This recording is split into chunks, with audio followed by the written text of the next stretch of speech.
Imagine you're at an amusement park riding a roller coaster. The roller coaster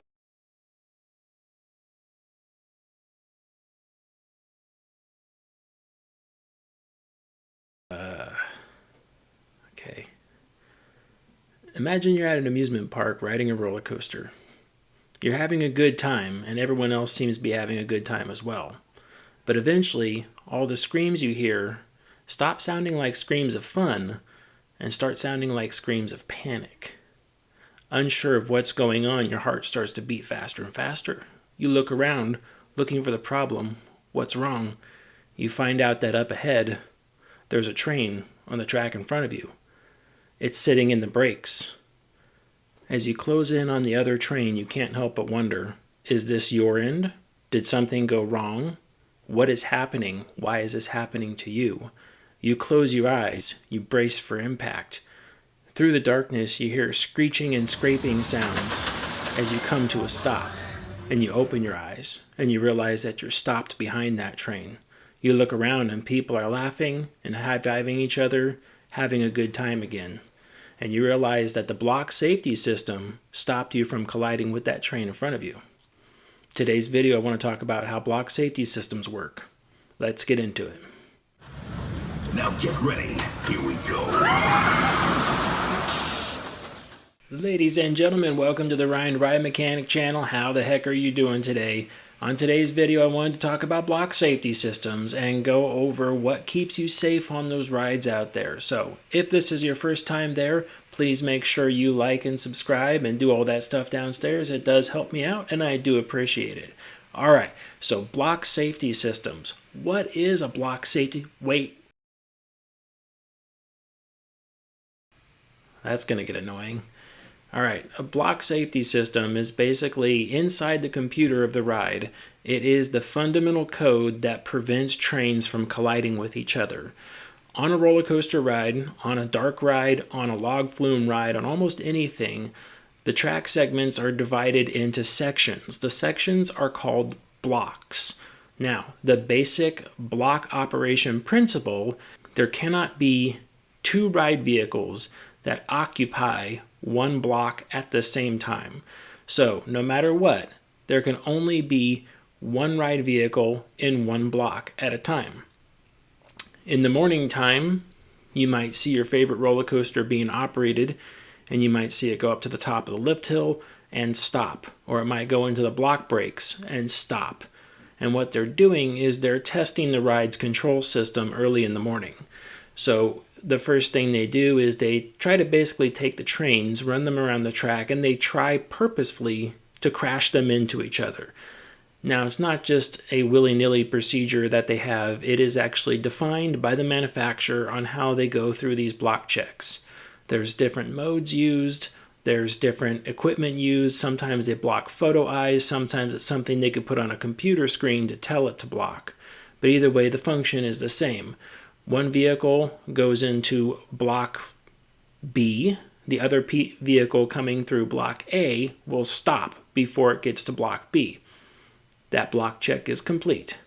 So first thing we should do is talk about how blocks are segmented through the rides. Typically, a block has some sort of stopping device guarding the exit of the block. The entrances are typically not guarded. The exit is. So what you might have is you say going up a lift hill. At the very top of a lift hill, the very top, is a position called lift park. This is a place that you've heard me talk about on a lot of my videos where the train is designated and designed to stop. So up there when it gets to lift park, if the block ahead of it is occupied, that train will stop at lift park. So past lift park, at the very top of that crown of the hill forward, that is the next block. That is the entry to the next block. There are typically no brakes up there or anything else. It is free run into that segment.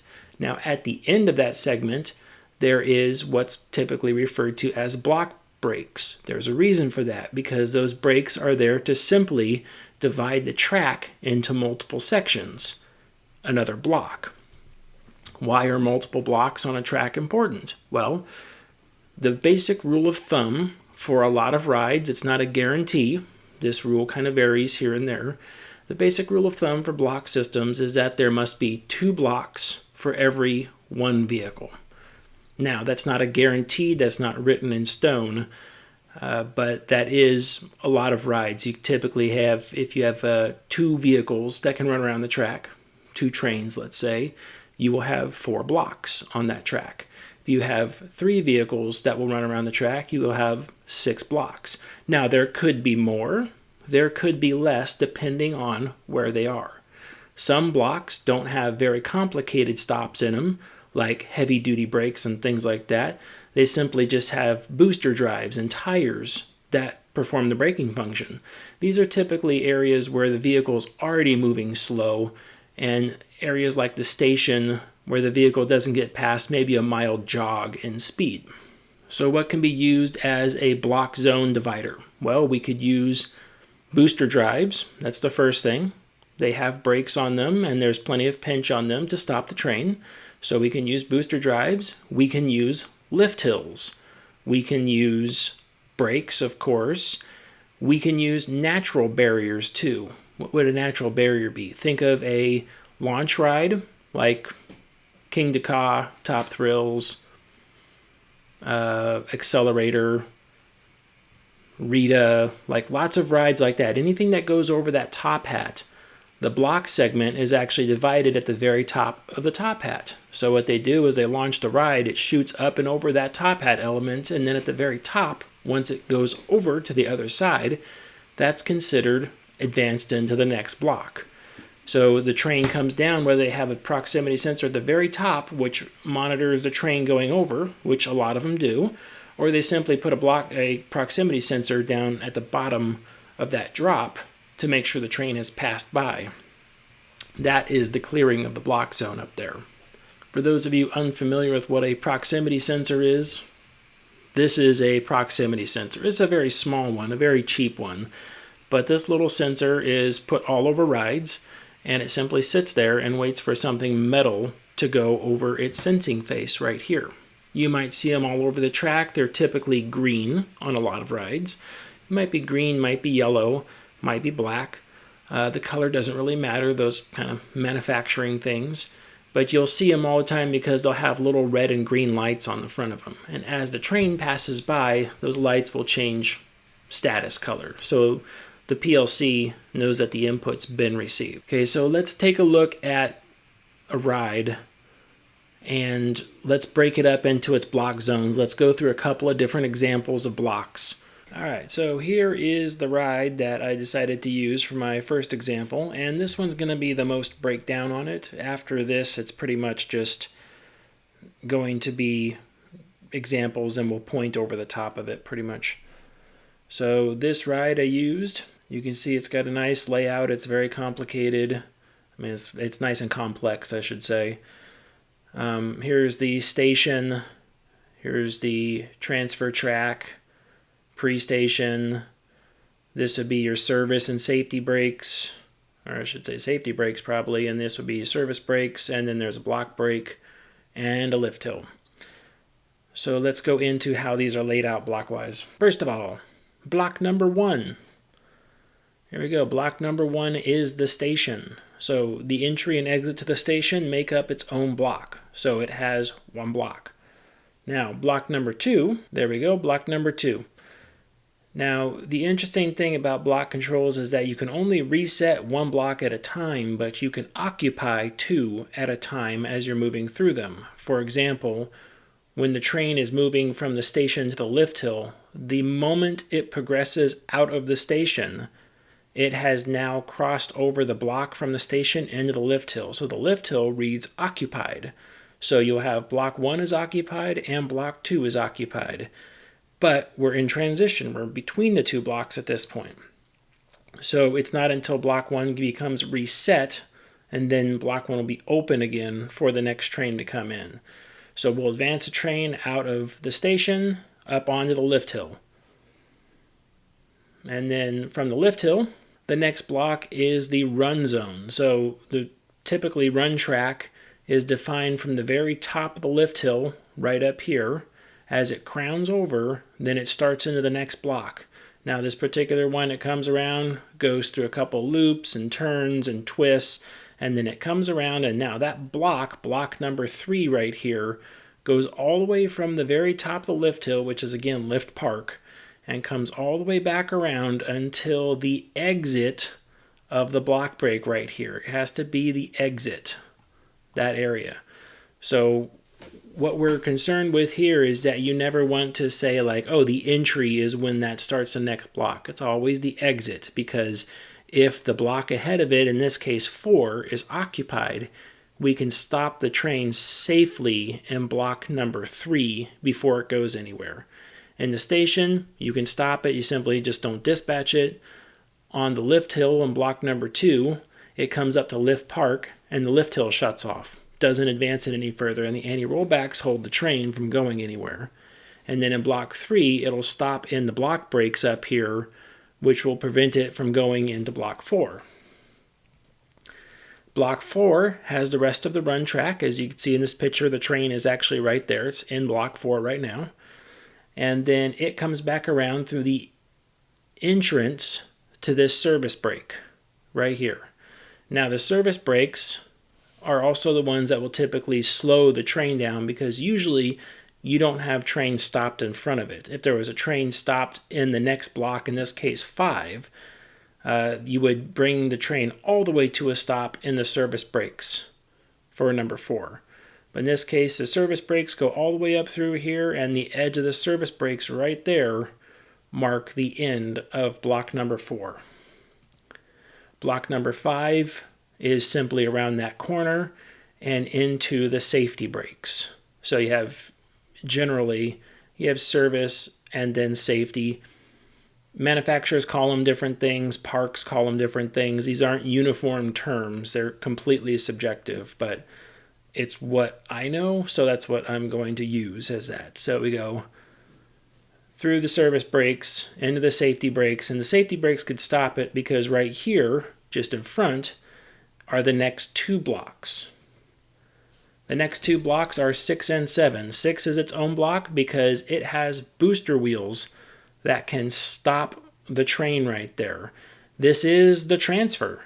So see, here's the transfer bay right here. And then this is the transfer track. It will slide over to put trains away in the transfer assembly. So the transfer track has its own brakes on the booster wheels. And then block 7 is just a small piece of track with booster wheels on it that will also be able to stop the train as needed. And then you're back to block break number 1, or block zone number 1, back into the station. So at the end of the night, let's say I see 3 work bays right here, which means there's a possibility of 3 trains running, which is probably what they're doing here, because I see 1 train in block 7, 1 train in block 4, and there's probably a train in the station, block number 1. So when this guy comes to a stop, they're loading the one in station number 1. The one is advancing right now from 6 and 7, so it will come to a stop in 7.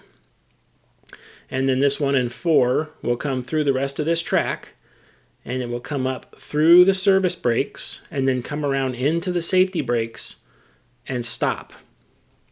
Now, a lot of times they will opt to stop the train back in the service brakes over here, or safety brakes over here. They typically don't advance it into transfer, although they easily can in this case. It's actually up to whoever programmed the ride at that point if they wanted to advance it into the transfer position or simply leave it out there in those brakes. There is no real right or wrong way there because both have all the technology and equipment to stop the train there. This next ride, this is over at Knott's Berry Farm, and this ride is a hydraulic launch ride. So this one is got smaller blocks, but they're still there nonetheless. So in this case, operation of the ride is necessary to understand in order to figure out a lot of blocks. So you could take some of this with a grain of salt compared to which ride it is. So from here, I know that this station, they load the train, and I know this particular one, the train launches from the station out the launch track. This would be the same as, I believe, Rita over there and a couple of other ones that launch from the station. So from the station all the way out the launch track and up the top hat, right to the top right here, this is all going to be block segment number 1. Now, whether they choose to reset the block segment here or not, that's a whole different story. Once it runs into this free run track, the other train can advance forward from the waiting station right here in the back into the normal station. Now, a lot of ride manufacturers will also use something else. They'll use proximity sensors placed along the track somewhere. Like if I were doing this just for ease of maintenance, I would actually say, okay, well, train leaves there, and then I'd actually put some proximity sensors down here at the bottom.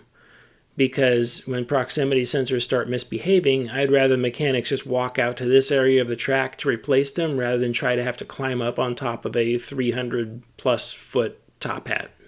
It just makes more sense to me. So once it comes around here, it comes down here and slides into these brakes in this area. And then if you watch videos on this, basically the brakes stop here and then it turns into booster drives. And so you could say this whole next section is block number 2, right about to here. And then probably right to here is block 3, somewhere in that area. And then block 4 is right around this corner here. Now, this ride, I believe, is one of the ones where it doesn't quite hold true to the 2 blocks per train, because this one, I believe, came with 3 trains originally when it opened up. Not 100% sure on that. I'm sure I'll get corrected on it. But by the old mentality there, this should have 6 blocks on it. But as far as I could see, it'd be 1, basically 2, 3, 4. Now maybe they have some of these divided up. Maybe where I'm like, oh, this is 1 block over here. Maybe someone, I know you're out there that have worked on this ride are like, oh no, that's actually 2 blocks over there, and then there's 2 more around that corner. Okay, I understand that. Intamin likes to make their stuff pretty small. I don't agree with a lot of that just because it seems like it's too close together, but that's just me. Here's another ride from Cedar Point, and this one, just like the first ride I used, this ride will have multiple sections. You could tell by the train house here, they have 1, 2, and then I know there's a third one right there. That's the only reason why you make those train bays that deep, is to stack 2 in this one and put 1 off to the side. So they have 1, 2, 3, which means this ride theoretically would have 6 blocks. Let's see if I could find 6 on this one. So the station's going to be 1, and then up the lift hill will be 2. Then the run track becomes 3, all through that there. And then starting here, we're into 4. And then you go throughout this area. And then we come back up here. And then this will be 5. Down to this area, right about there. And then this should be 6, right there. So yeah, that's got about 6 block segments to it. Let's take something else now. Ooh, how about this one? This is our favorite non-working ride. Right? Top Thrills, back when it was still under construction, but that's fine. There's the original top hat right there. There's down, it's got the little U-turn that comes around back there, and now they'll have the big spike. In fact, that looks like the footers for the spike right back there. Now the new Zamperla modification, not quite 100% sure there, but these are kind of interesting because we can go multiple ways to it, but we'll use the Zamperla modification for this one. We'll say the station probably has where 2 trains can sit in there at one point in time, because I believe that's the way the original was set up. So we'll just keep it there, 2 trains. So there's going to be we'll use the front, the dispatch side of it. So there's one block in the station. And then it's going to advance forward, and it comes out the switch track and gets onto the main run track. And then that is block number 2. So 2 will go all the way up the top hat and then all the way up that back spike, since it's got multiple swings on that ride. So that's 1, that's 2, and then up and over, that one is 3. Once it clears the top, they can start loading another train onto that launch track again. And then it will come down, go all the way through the brakes, and then it has to go through another 2 sets of safety brakes back over here before it can say it's stopped. Now you got to remember, with magnetic brakes, they can't stop a train by themselves, because the track is slanted forward, so they always will just let the train roll forward and collide with the next one. So once you start mechanical brakes, at the end of the first area of mechanical brakes right there, in this case I believe it's drive tires, at the end of that first area of drive tires, that marks the end of block number 3. That whole thing, all the way through all the magnetic brakes and through the end of that first set of booster motors, that's block 3. And then there would be block probably 4 around that corner and 5 around the next one, and then the other station here would make 6, which I think is about right. I think they have 3 trains for that ride, if I'm not mistaken. I might be mistaken. I'm mistaken a lot, so I don't put too much. I don't worry about it too much. I'm not here to get all the facts of the rides exactly 100% on the dot. I'm here just to explain to everybody how stuff works. Okay, while we're talking about Disney stuff, let's pick a really big Disney ride. There we go. That is the former California Screamin' / now the Incredicoaster. It has 6 trains, so there is at least 12 blocks. And I say at least because you want to have a little bit more just to keep trains moving just fine. You always want some extra open blocks just in case, so you don't shut the ride down. We'll go over that in a little bit. So let's figure out where these are. This one has a lot.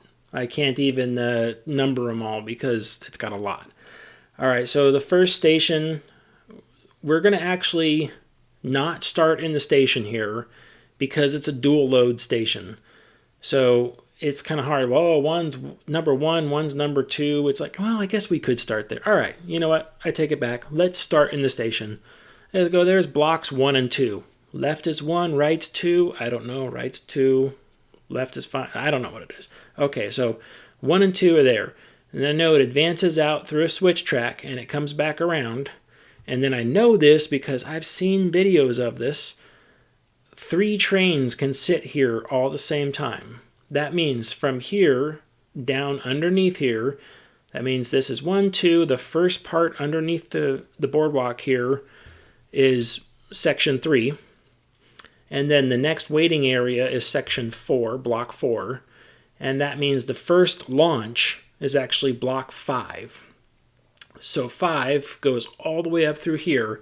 Now, do we start another block segment here? No, we do not. It's like, but you said there's brakes up there. Why can't we make that another block segment? Because if you stop a train there, that train has to roll backwards into this, which means you'd have to occupy the opposite block. Like, that's not a good thing.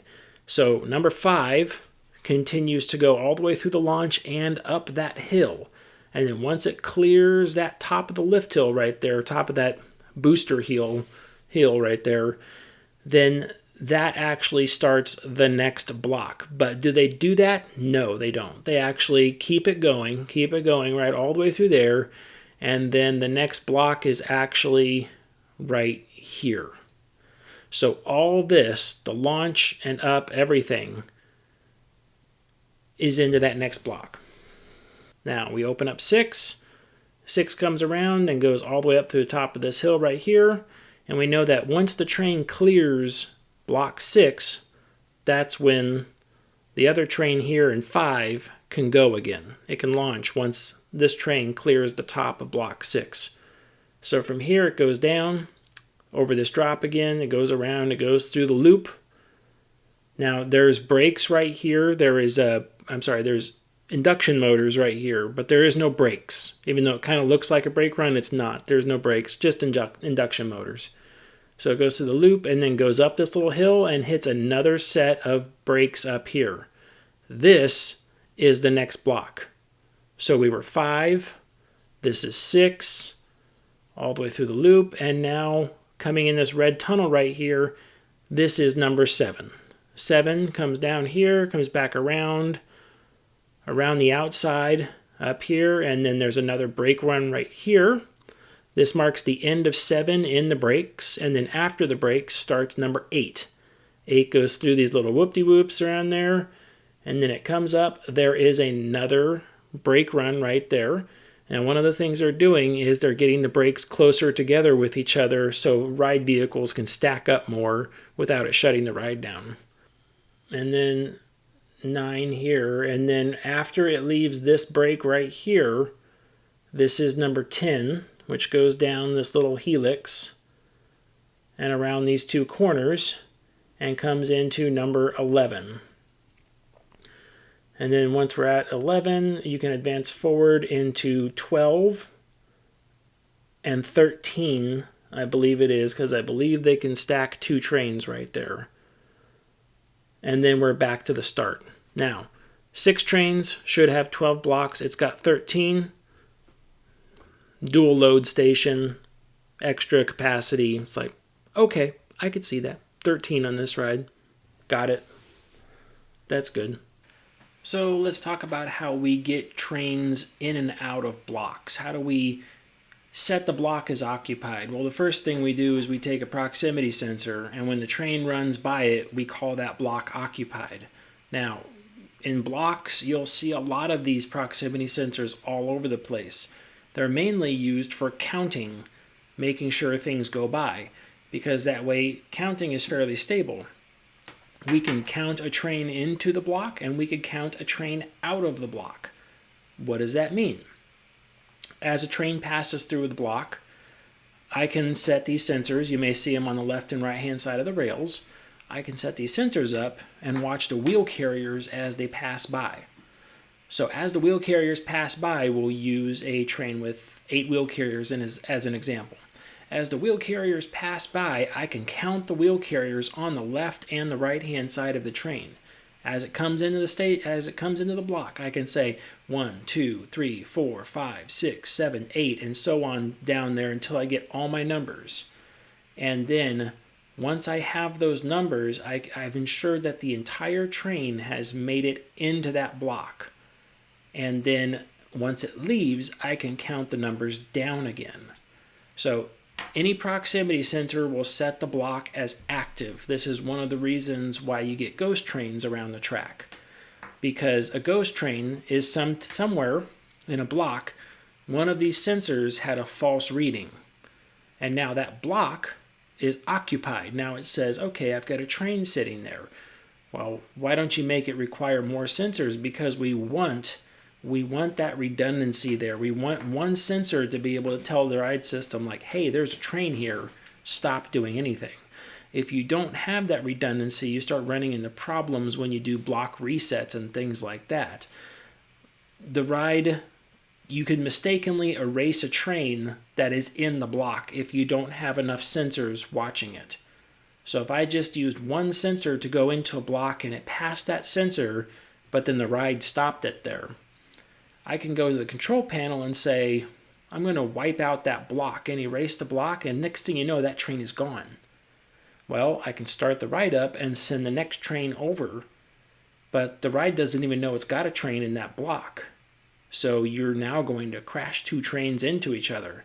So when it comes to brakes in areas like that, they always want to make sure that it fully sees the train, which means it's got proximity sensors typically counting wheel carriers as it goes through that segment, and you have other proximity sensors that read the belly of the train as it passes by. The reason they do that is because with 3 or 4 proximity sensors, actually it's closer to 6 because of the hitch gap, so with 6 proximity sensors spaced evenly down there, I could watch the entire train as it passes by and always see it, whether it's in there or not. Read in the center. So any signal in the block segment will give the occupied command. It's like, okay, well, what we care about is that unoccupied or reset command, because that's what's necessary for rides. It comes in and it goes out and lets the next train behind it know, hey, it's safe to allow that train to go forward. So how do we ensure that the train has left that block section? Well, we take that count that was done by those proximity sensors and we count it out of that section as well. So as the train's leaving and all those belly sensors are going low, each one's dropping lower, lower, and lower, we go through there and we count the train out. We say, okay, all my belly sensors were active, and then the two proximity sensors at the very end, as the train is leaving that section, they now count down, or they can count up, either way. They can count 1, 2, 3, 4, 5, 6, 7, 8. Now, what I've seen in logic before is that when the train leaves that block, it says, what's my count on all my sensors? And all the sensors in that block that were counting the wheel carriers should report a count of 8.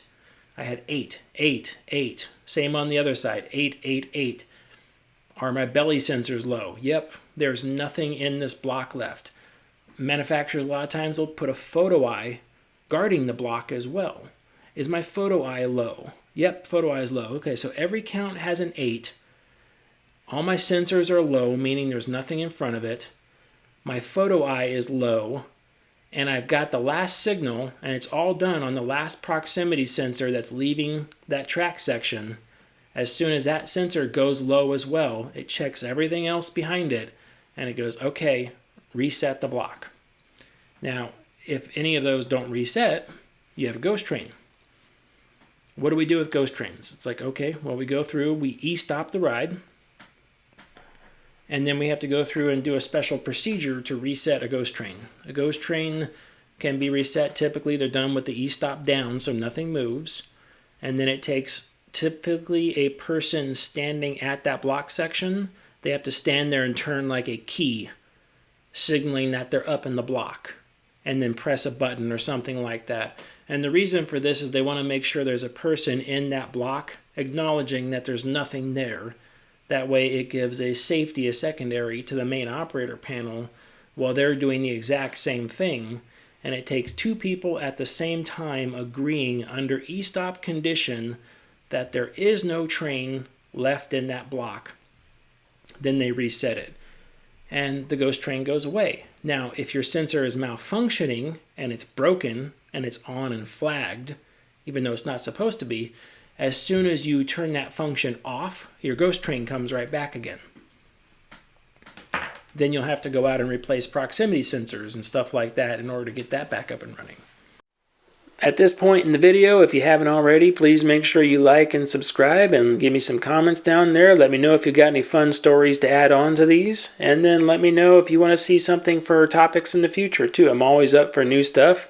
I've got a list of things that I'm making, but sometimes somebody says something and I'm like, oh yeah, let's do that one real quick. That really sounds like fun. I do enjoy getting that information. You guys come up with a lot of good ideas for videos, so let me know if you got them. You can also email me at ryantheridemechanic@yahoo.com. Let's get back into the video. What are some of the things that can happen during ride operations? Well, typically during ride operation, especially with bigger block rides where you get up into the 6+ blocks that are out there, you can get into something that's called a cascade shutdown. You get into a block cascade shutdown. That's where the ride's running smoothly. So you always have that gap, right? Train went from block 1 to 2. And then while it's in 2, one's advancing from, we'll just say, 6 to 1. And it's waiting there. And then this train goes from 2 to 3. And then this train starts advancing from 1 to 2. And then while it's waiting up there, 3, it goes from 3 to 4. And then 2 is allowed to go to 3. You see how it keeps that gap every step forward? Well, eventually, one train will start slowing down, whether it's dispatching or something else. And eventually what happens is it goes up there and it says, okay, I'm ready to go from, let's say, 2 to 3. And then it says, all right, I'm going to go from 2 to 3. And 3 says, you can't, I'm not empty yet. So it stops in 2.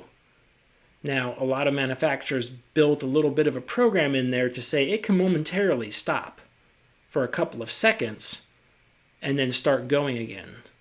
But what happens is during that couple of seconds, it's like, okay, I'm going to stop and wait for a couple seconds, and then 3 frees up. It goes, okay, I start advancing into number 3 now.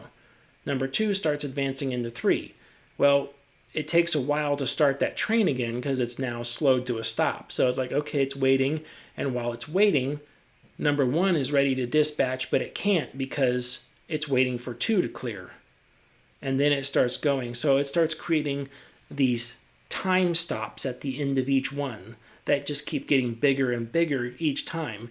And eventually, it'll get to the point where the program says it's been too much time. It's stopped too long in one area, and it starts doing what's called a cascading block failure, where it knows it typically starts at the very end of the block, and it starts shutting down blocks, one right after the other, until the entire ride is locked up and nobody can go anywhere. This is common on bigger rides. Let's use Disney Space Mountain. Lots of ride evacuation where it says, Space Mountain lights on. That's what's happened. The ride didn't necessarily encounter a fault. It slowed down. Operations slowed it down for some reason enough. Maybe it was due to a fault. But they've slowed it down for some reason to where the spaceships, sleds, rockets, whatever you want to call it, the coaches started stacking up down there. And it got to a certain point where the ride couldn't handle that stacking up, and then they all just started shutting down, one right after the other. So what they have to do is they have to go down there to the very beginning, and they have to start taking those vehicles offline. They have to pull them off to the maintenance area. And then they advance one forward, pull it off to the maintenance area. They move over the transfer tracks like the ADA and stuff like that and start loading vehicles in there, bringing vehicles forward. And then they have to manually go through the ride. They start from the very back of the ride and work their way all the way back up to the top. And they have to manually go there, open the brakes and stuff up with keys and with the operator panel, and then they have to let that vehicle go through. And it makes its way all the way back around to the bottom, and then they unload those people and typically sideline that vehicle. So, okay, and they keep doing that until they get all the way back around and everything is cleared, and the entire mountain, in that case, is cleared. And then they can start the process of getting it back up and going again. Now, it doesn't have to be completely offloaded. If it was something like they just slowed down due to some reason and it wasn't a ride fault, they can get the vehicles down to like probably 8 vehicles on the track. Guessing, completely guessing here.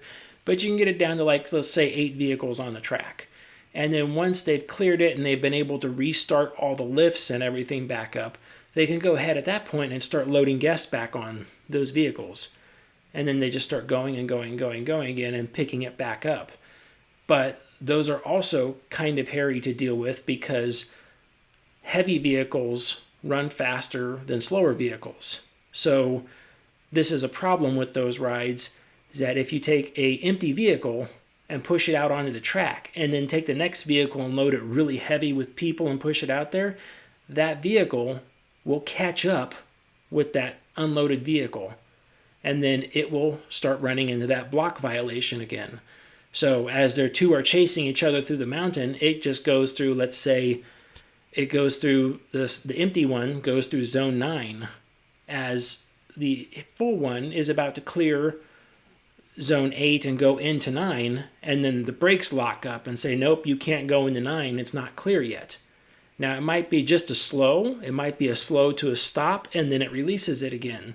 But there again, it starts that worm again. And it's like, okay, here it comes.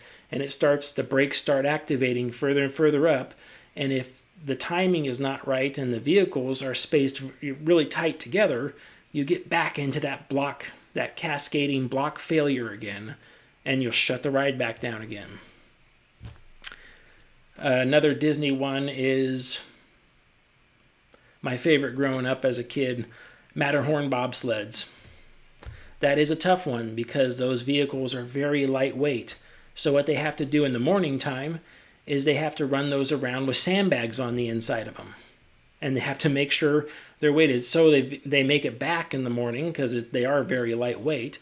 So it makes it back in the morning time, but then as it goes, they can say, okay, they start taking sand out of them until they start running faster and faster.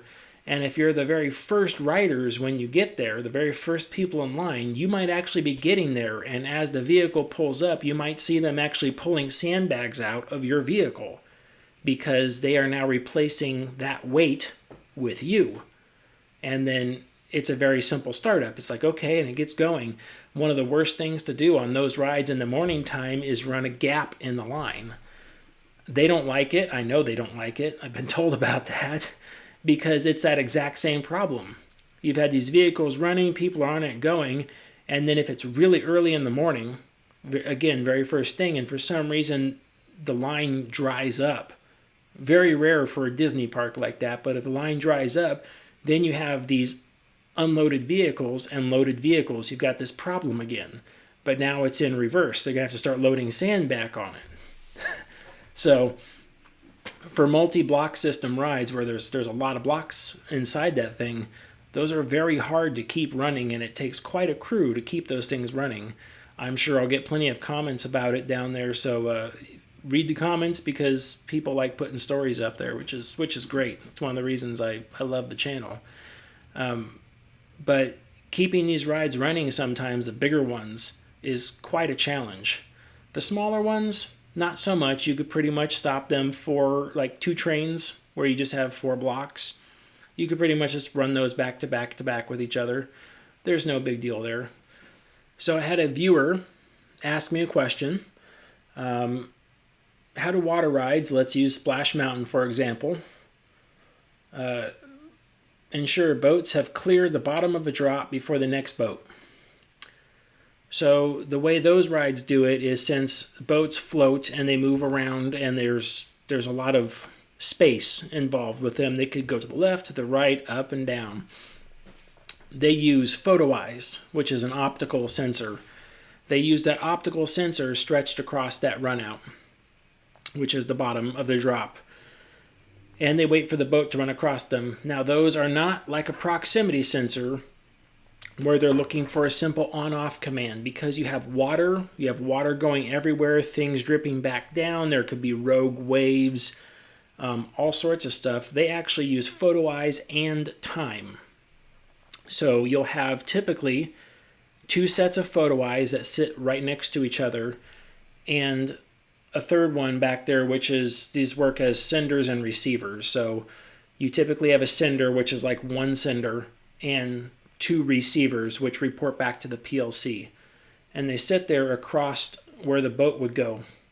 And what it takes is that as the boat comes down and it goes across, they typically like to use 2 setups like that. So basically 4 photo eyes. They like to see those photo eyes go off and come back on over a certain period of time. It's how fast the boat goes through there. So I've worked on water rides before that use this exact same method, and what happens is on hot days when you get them really, really loaded with people, you get ghost boats. Same thing as a ghost train, it's just a boat this time. Because we'll go out to the ride and the boat will be stuck up at Lift Park again. It'll just be sitting there waiting.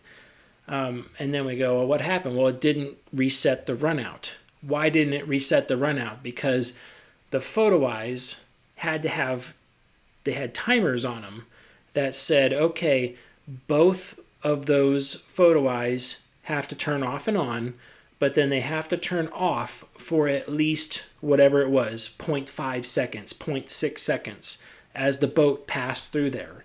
And when the boat gets really heavy and there's a lot of people on it and it goes hauling butt through that water, well, it might go too fast.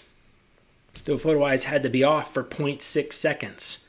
And they were actually off for 0.5 seconds. So it's like, sorry, they weren't off long enough. So the ride looks at that as a rogue signal. That wasn't the boat that went through there right just now. It was a bird It was a hat. It was something else that went through there. It wasn't a boat, and it won't reset the signal. So you get ghost boats on water rides and stuff like that. So what about rides in newer territory? Things like, let's go really advanced and let's go to Disney again because they like doing stuff like this. Let's go to Rise of the Resistance, right? I remember the first time I went on that, I actually nicknamed the ride Rise of the Downtime because it spent more time down than it did up while we were in line for it. And we were in the virtual queue and everything, and man, it still took forever to get through there. So how does a block system work for that type of ride? Well, it still works exactly the same. We have vehicles that go into an area, and you have to see them go in, and you have to see them go out. It's still the exact same thing, in and out. But the difference is that the vehicle does its own stuff in between here and there. So there needs to be more knowledge. It can't just be a simple sensor on the ground saying, yep, it went by, yep, it went out. We need actual position feedback from the vehicle now. So if the vehicle comes in and it does a forward turn and then it backs up and then it does something else and it goes back off to the other side, or maybe it goes forward and it backs up. As the vehicle is doing that, the program in the vehicle is giving a count for each one of its wheels because it has to know where it is. It's giving pulses every time the wheel rotates. Let's say it gives it 1,000 pulses for each rotation. Well, it knows it goes to a certain area, and it's got sensors on the floor that say it's either in that area or it's out of bounds of that area. So, like we counted wheel carriers going in and out of a block section on a roller coaster, for something with autonomous roving vehicles or ARVs, we would use the pulses of the vehicle. We would communicate with the vehicle and use those pulses to say, okay, the vehicle is going into this area. It's like, okay, I might have sensors on the ground that says, yep, it went in there. And then it might go through and do its other thing, and then I'm going to say, this vehicle left. And because of the technology on these things, they're going to know it was vehicle number 16, and it went into that area, and vehicle number 16 left that area. But then they're going to say, well, what happened on the inside? Well, it was supposed to do 36,000 pulses inside there as it did all of its maneuvers and left. And they're going to give it a window. It says, okay, I'm going to give 36,000 in the middle, and I'm going to go 35,000 on the low end, and then I'm going to go 36.8 on the high end. So when it clears, when it goes into that, it goes to exit that block and says, okay, I'm done, the ride system will probably ask, what's your pulse count? And it's going to say, well, I did 36,200 pulses in there. Okay, that sounds right. So the information lines up. It's like, yep, it came in, it went out, it did its stuff in between here and there, it's gone. Cool. It also has things like the block prevention systems on those. It's got things like all the vehicle around it. It's got sensors that look for objects, because now on autonomous roving vehicles, we're not just caring about, we don't have a track. There is no track. So we have to literally watch out for things. So we've got sensors pointing all directions, literally looking for objects so it doesn't bump into it. So those sensors also become part of the block system. Those are very complicated systems to keep running, I imagine. A much simpler system is we can use a Zamperla Bigfoot. I've got lots of experience with those models. They are simple. They're small trucks that kids can go in. They've got a powered bus rail that runs around in a pattern, and they come right back. There's two types of models for this. One is where the trucks are linked together with each other to make a convoy as it goes around there. And the other one is individual vehicles. For this, we'll talk about the ones that are individual vehicles. So you start off with a vehicle in the home or loading position. You load people into that vehicle. You hit the start button. When you hit the start button, you energize the bus rails underneath the vehicle. The vehicle starts going forward, and then a pair of photo eyes just look out in front of the vehicle. And all it knows is that as long as the e-stop is up, that vehicle is being powered to go all around that track.